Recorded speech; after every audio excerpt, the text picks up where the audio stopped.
মাথা থেকে বোঝা নামিয়ে ফেললে যেরকম হালকা হয়, আপনি এরকম হালকা মনে করবেন। আপনি মনে করবেন আপনার সমস্ত গুনাহ মাফ হয়ে গেছে, এরকম একটা হালকা অনুভূতি আপনার ভেতরে কাজ করবে। খুশি যেন মনে হয় না?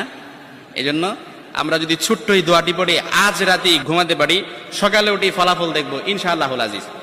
আমি যদি আপনাদেরকে হাদিসের টেক্সট শোনাই, হযরত যায়েদ রাদিয়াল্লাহু তাআলা আনহু থেকে বর্ণিত, রাসূল সাল্লাল্লাহু আলাইহি সাল্লাম বলেন, হাদিসের স্পষ্ট ন্যারেশন হচ্ছে, যে ব্যক্তি রাত্রিবেলা 3 বার এই দোয়াটি পড়ে ঘুমিয়ে যাবে, সকালে উঠে আল্লাহ তাআলা তার সমস্ত গুনাহ মাফ করে দিবে।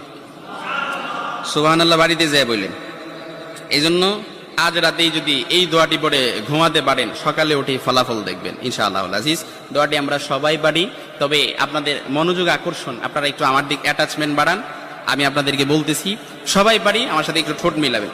আস্তাগফিরুল্লাহাল্লাযী লা ইলাহা ইল্লা হুয়াল হাইয়ুল কাইয়্যুম